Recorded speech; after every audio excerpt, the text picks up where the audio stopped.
Okay. How is everybody doing, man? How is everybody doing? Mugamba mutiaba na Uganda, East Africa, Africa, and the world at large. How is everybody doing? Tuzena maulide. First of all, subscribing our ones. Tulabenga tugendera dala mu maaso. Subscribing otya kona ku kigambo ekyo ekiri awo kiriko subscribe omalo kikonako okonene ku kade akali awo wansi kaliko all okakoneko jakubanga ofuna bulunyo amawulire butelevu. Thank you for tuning in MMTV. Tukuletede amawulire ga mwana muwala Juliana Kanyomozi. Naye Juliana Kanyomozi ngawe kwese obulye kulaba ogamba banaye batugamba Juliana ali obuyembe, batugamba Juliana ayoya kutaka eliyenkuba banaye finally gavuddeyo.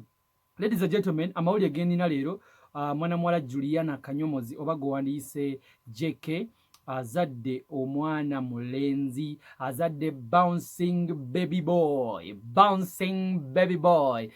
Juliana Kanyomozi ono tujukirako emabega kawo some few years back. Yalina omulenzi, yalina omwana we gwe bali bayita Keron Kabugo. Keron yatuva ku maaso, rest in peace. Kyali kibi nnyo. It was very shocking for Juliana because omwana yekka gwe yali alina. Ye mwana yekka gwe yali alina. Katonda n'amujja mu bulamu bw'ensi Keron. Juliana n'abeera awo nga talina gwalina, talina mwami, talina mwana. N'abeera ebbanga n'afunayo abamugumyawo, abamubeereddewo, n'afunayo abasobola omugumyamu ebbanga lino lyonna. Emabegakaawo twakolayo story ku MMTV ne tukugamba Juliana ono ali lubuto nga balaba babibuusabuusa mwakomentinga awo wansi nga muli kugamba mbwate ogwobijjawa mbwate ki nembagamba nze mbaleetera authentic news zokka mbaleetera mawulire gali clarified, nguleetera mawulire gemaze okusengejjamu nendabika nga ekintu mmaze okukitereeza nenkuleetera amawulire ga Juliana Kanyomozi. Essaawa zino ndowooza ne bwogenda ne weerabira ku Facebook page ya Juliana Kanyomozi ataddeyo akafaananyi ng'ali mu waadi ng'amaze okuzaala mwana mulenzi. Azadde mwana mulenzi bamuyise Taj, bamutuumye erinnya bamuyita Taj, T-A-J. ye Taj. Erinnya oba aligyewa kubanga T mwana erinnya tetumanyi balungi balijje naye nga Juliana Kanyomozi twagala okuyozaayoza straight from MMTV amawulire getufunawo essaawa zeno. Juliana Kanyomozi abadde pregnant, so kati azadde omwana mulenzi. Osobola commentinga wansi n'omuwa ku butima Juliana Kanyomozi n'omuwa ku hearts. Yeah, we want to say congratulations Juliana Kanyomozi. Juliana Kanyomozi azadde omwana. Tugenda kuba tukunoonyereza mweno wiki yennyini tunoonyereze tufining out tata w'omwana ono yani. Amawulire tugakuleetere tata w'omwana yani.